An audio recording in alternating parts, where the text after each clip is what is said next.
Hi friends, night டின்னருக்கு பரோட்டா செய்யலான்ட்டு ஒரு பெரிய பாத்திரத்தில் தேவையான அளவுக்கு தண்ணியும் திட்டமான அளவில் உப்பும் சேர்த்து நல்லா கரைச்சிக்கிறேன்.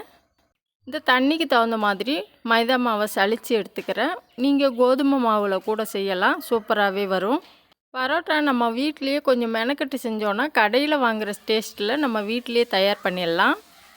தண்ணிக்கு தகுந்த மாதிரி இந்த தேவையான அளவுக்கு மைதா சேர்த்து நல்லா பிசைஞ்சிக்கிறேன். இதில் உப்பு தண்ணி இவ்வளோ தான், வேறு எதுவுமே தேவைப்படாது. கொஞ்சமாக ஆயில் சேர்த்துக்கலாம். மாவை இந்த பக்குவத்துக்கு பிசைஞ்சிட்டு இது மேலே கொஞ்சமாக, அதாவது ஒரு 3 ஸ்பூன் அளவுக்கு எண்ணெய் சேர்த்து நல்லா அதை அப்படியே மேலெல்லாம் பூசி மூடி ஒரு அரை மணி நேரம் வச்சுருங்க. அரை மணி நேரத்துக்கு பிறகு அதே மாவை நல்லா பிசைஞ்சு எடுத்துக்கணும், அப்போ தான் சாஃப்டாக கிடைக்கும். பரோட்டா மாவை நான் பால் சைஸுக்கு உருட்டி எடுத்துக்கிறேன். உங்களுக்கு எந்த சைஸுக்கு பரோட்டா தேவையோ அந்த சைஸுக்கு பாலாக உருட்டி எடுத்துக்கோங்க. எல்லா மாவையும் நம்ம கடையில் வாங்குகிற டேஸ்ட்டில் அதே டேஸ்ட்டில் சால்னாவும் வீட்டில் செய்ய போகிறோம். கடையில் 100 ரூபாய்க்கு வாங்கினா ஒரு 50 ரூபா செலவு பண்ணால் போதும், நம்ம ஃபேமிலியே பரோட்டா சாப்பிட்லாம். இந்த மாதிரி எல்லா மாவையும் நான் உருட்டி வச்சுக்கிட்டேன். இந்த பரோட்டாவுக்கு சிக்கன், மட்டன் கிரேவி, முட்டை கிரேவி, அதாவது வெஜ்ஜு கிரேவி எல்லாமே ஓகேவாக இருக்கும்.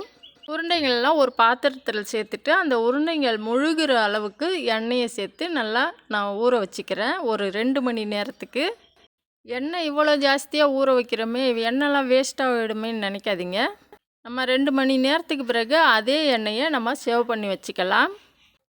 நான் ஒரு அரை மணி நேரத்துக்கு பிறகு இந்த மாதிரி அழுத்தி விட்றேன். அழுத்தி விட்டால் சீக்கிரமாக ஊறும். சால்னா செய்கிறதுக்காக ஒரு மிக்ஸி ஜாரில் தேவையான அளவுக்கு தக்காளி, நம்ம இஷ்டம்தான், தேவையான அளவுக்கு வெங்காயம், இதை நைஸாக அரைச்சிக்கிட்டு இதில் 2 ஸ்பூன் அளவுக்கு இஞ்சி பூண்டு பேஸ்ட்டு சேர்த்துக்கிறேன். அதையும் சேர்த்து நல்லா அரைச்சிட்டு 1 ஸ்பூன் மிளகு, அரை ஸ்பூன் சோம்பு, 1 ஸ்பூன் ஜீரகம், இதையும் நல்லா அரைச்சி வச்சுக்கோங்க. தனியாக ஒரு அரை மூடி தேங்காய் அரைச்சி வச்சுக்கிறேன். இதையும் சேர்த்து நல்லா மிக்ஸ் பண்ணிக்கலாம். இது ஒரு ஓரமாக இருக்கட்டும். இதுக்கு தேவையான அளவுக்கு தண்ணி சேர்த்துட்டு ஒரு வாணலில் எண்ணெய் காஞ்சதும் பட்டை, கிராம்பு, ஏலக்காய் இதை சேர்த்துட்டு நம்ம அரைச்சி வச்சுக்கிற மசாலாவை சேர்த்துட்டு இதுக்கு தேவையான அளவுக்கு தண்ணி சேர்த்து நல்லா மிக்ஸ் பண்ணிக்கோங்க. திட்டமான அளவில் உப்பும் தேவையான அளவில் மிளகாய் தூளும் சேர்த்து நல்லா மிக்ஸ் பண்ணிவிட்டு ஒரு 5 நிமிஷம் நல்லா கொதிக்க விடுங்க. இதாங்க நம்ம பரோட்டா கடையில் கிடைக்கிற சால்னா. 2 மணி நேரத்துக்கு பிறகு ஊறின ஒரு பால் எடுத்து நான் சிலிக்கான் சீட்டில் அப்படியே தடவி விடுறேன். அது தடவை இலகி வரும். நீங்கள் கவுண்டர் டாப்பை நல்லா சுத்தமாக துடைச்சிட்டு இந்த மாதிரி செஞ்சுக்கலாம், அழகாக வரும். நான் தேவையான அளவுக்கு நல்லா விரிச்சிட்டு இதில் கரண்டியால் நல்லா கீறிக்கிறேன். நீங்கள் கத்தி, அந்த சமோசா கட்டரு இந்த மாதிரி இருந்தால் இந்த மாதிரி கீறிக்கிட்டு 2 கையும் அப்படியே நீல வாக்கில் இது பண்ணி நான் அப்படியே ஒன்றா சேர்த்துக்கிட்டு இதை ரோல் பண்ணிக்கிறேன். அவ்வளோதான், நம்மளுக்கு பரோட்டா செய்கிறதுக்கு மாவு ரெடியாக இருக்குது. இந்த மாதிரி எல்லா உருண்டைங்களையும் இந்த மாதிரி செஞ்சு வச்சுக்கோங்க. நான் மறுபடியும் செஞ்சு காட்டுறேன். இந்த மாதிரி ஒரு பால் எடுத்து இந்த மாதிரி 2 கையாலையும் அப்படியே தடவை நல்லா விரிஞ்சு கொடுக்கும்.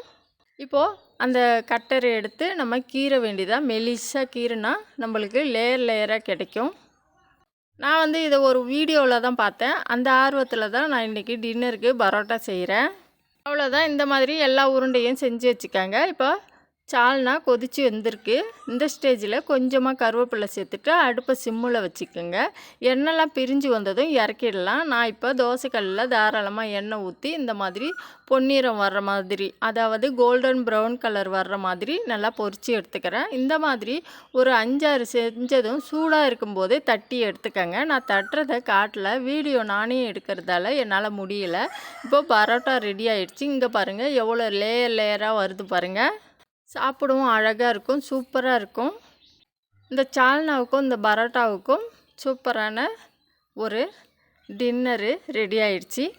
இந்த மாதிரி உங்கள் வீட்டில் நீங்களும் இந்த மாதிரி நான் சொல்லியிருக்கிற மாதிரி பரோட்டா செஞ்சு எல்லாரையும் அசத்துங்க. எல்லாருக்குமே பிடிச்ச ரெசிபி இது. தேங்க்யூ, பாய்.